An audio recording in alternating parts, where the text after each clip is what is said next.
Well, hello everyone, long time no see. So it's been a couple weeks since I've uploaded a video, and I want to apologize about that. I try to consistently do one, at least one a week.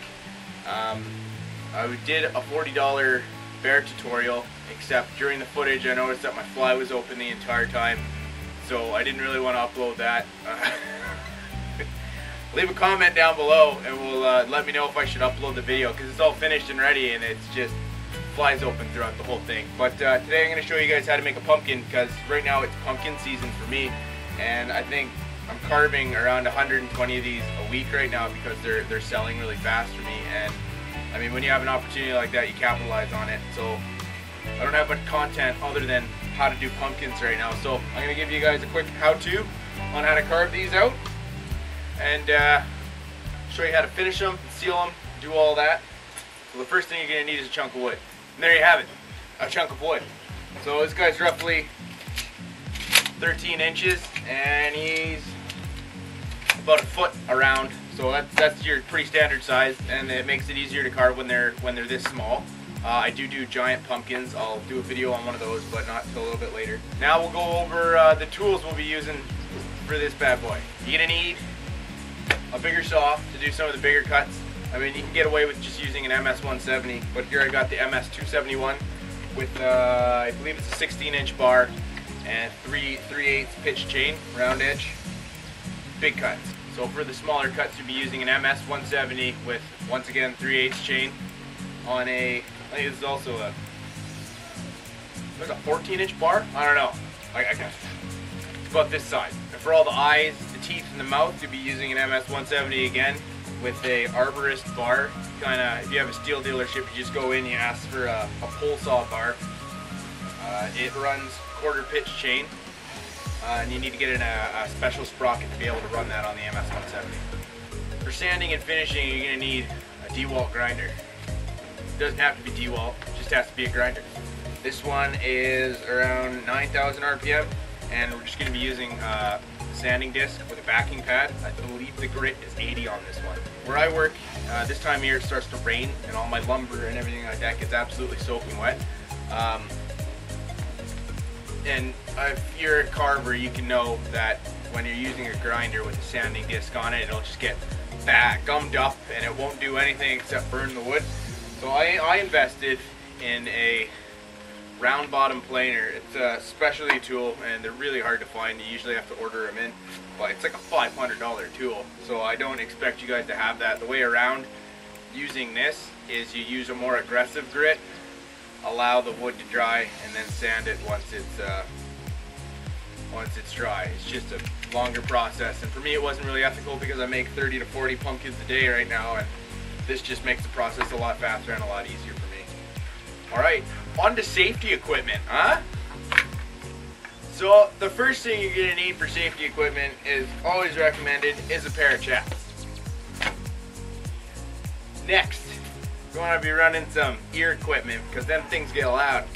Now, it's always recommended to have a respirator just hanging around your neck. Alright, I usually put them on both ways, over there and over the top, so then I can just flap it on and we're good.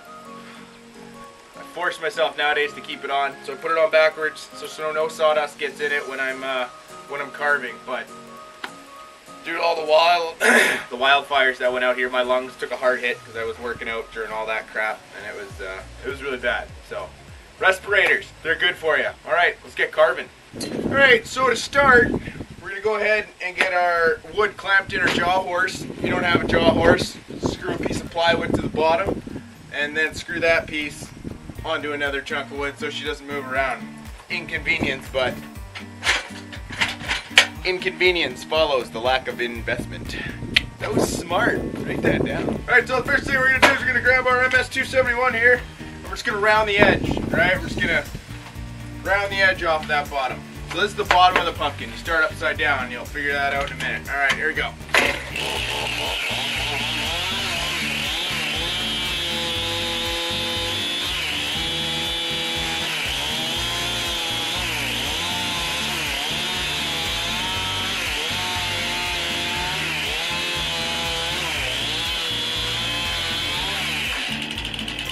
Alright, so that's just nice and rounded. You know, it doesn't have to be perfect.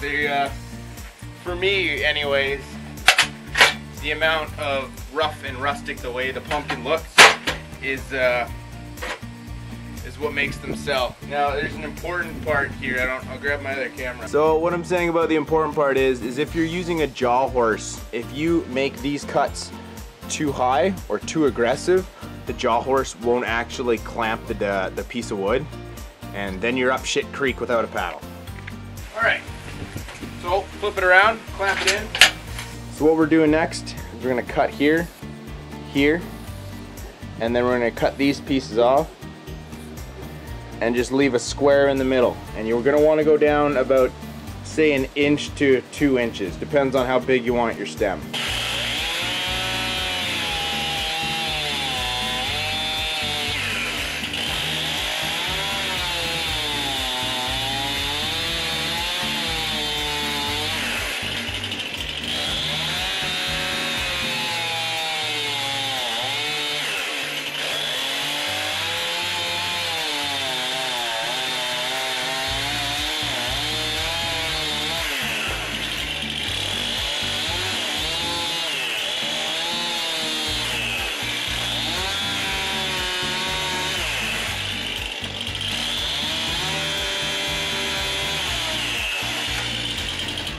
So the next step after you've got your square popped out, this doesn't have to be completely level, all right? So if it's not level, don't worry about it.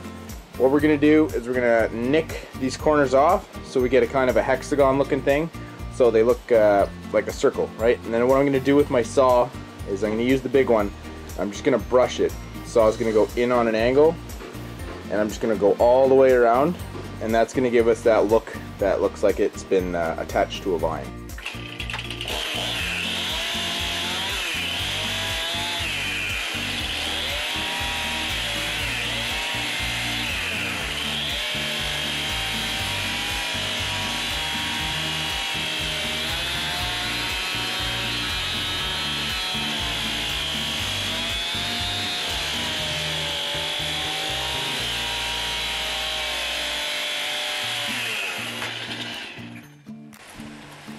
Alright, so we got it all brushed off and it looks kind of spectacular. What we're going to do now is we're going to do the same thing we did on the bottom and just round off the top.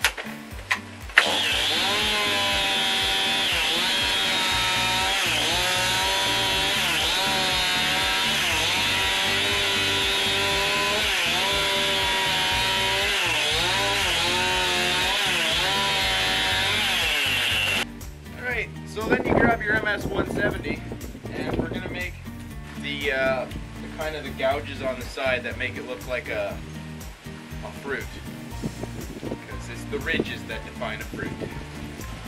Let me just draw that on for you. So the way I like to do this, right, is I divide it up into 5 sections. You got your face, which will be about here all the way down, so I can just draw a little line there. Then you've got one down the back side, like so. You go right in half of the pumpkin, that's where your next lines are going to be. And right on the back side, opposite of the face, that's where your 4th line is going to be. And that'll give you 5 little ridges. Alright, so when you're cutting into this bad boy, right, you're going to take your saw and you're just going to kind of go up and around, right? Not too deep, and just keep it shallow, like chain depth the entire way. Alright? So in, around, and down. Then do the same thing on the other side, and we do that for all the ridges.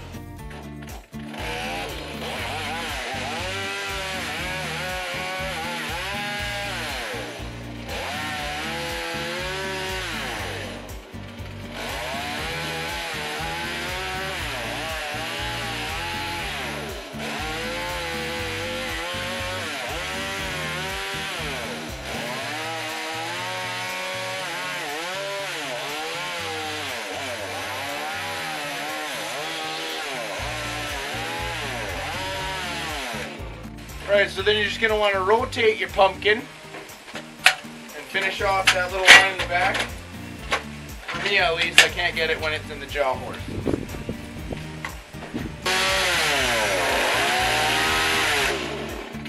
Alright, so for your face, there's like, I think I have 7 or 8 different faces that I do on it, but the most popular one is the stitch face.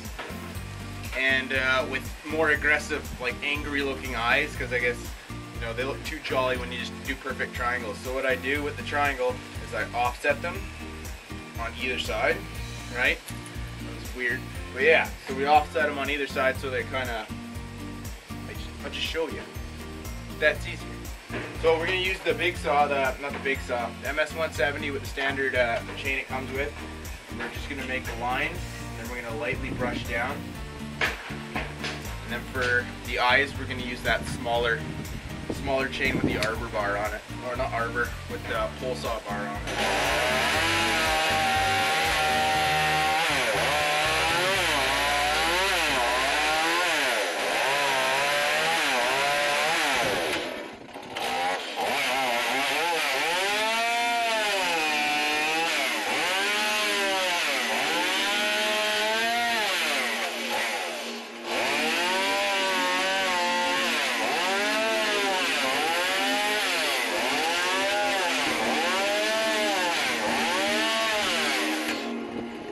Alright, so there's your face. That's all done. Now at this point, I recommend if you're wanting the eyes to be darker than what they usually are, like I use a torch and I'll get into that for the finishing process.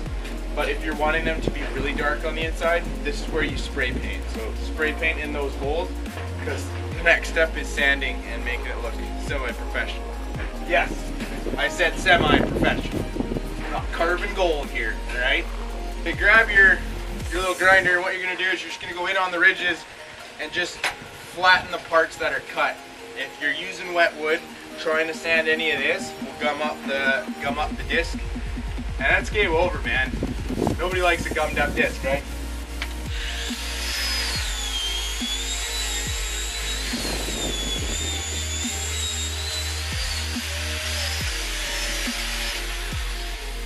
Alright, so for you out there that don't have a round bottom planer, which is probably going to be the majority of you, you just put an aggressive grit on, like 36 grit. Hit this off, just get all the old flak off, and it'll, and then put it out in the sun or in a garage that, you know, it's dry, and it'll dry it out, and then you just hit it again with a palm sander with 100 grit, and that gives it the same finish as the planer will. Those of you with the planer, we're just going to plane the top of this thing out now. So we're going to get it out of the draw horse.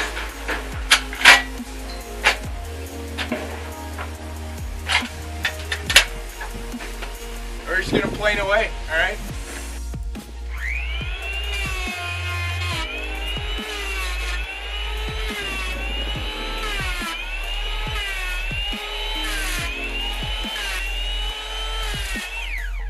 There you have it. A beautiful little pumpkin.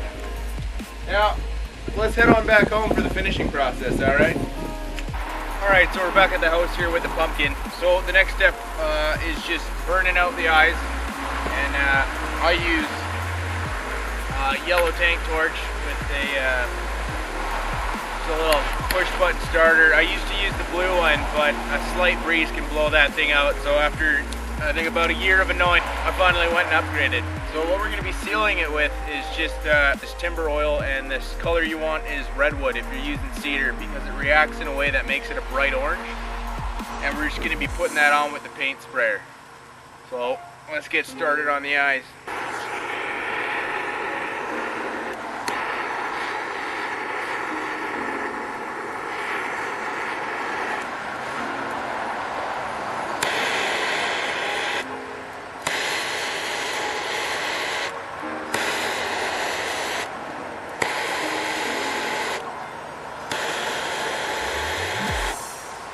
For the top, you're just going to want to burn it lightly to give it that brown look. Alright, so then we're just going to use the paint sprayer that we bought off Amazon there, probably the cheapest one you can find because knowing me, and we're just going to give it a quick spray down.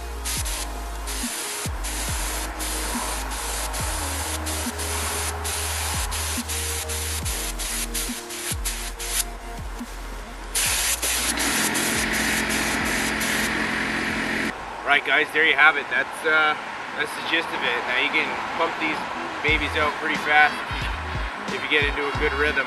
But I sell them for 35 in stores. Out here on the front, I sell them for 30. There's a price difference because in stores they take money off and they charge me commission, so you gotta kind of save yourself on that one. Alright guys, thanks for tuning in, and as always, keep on carving.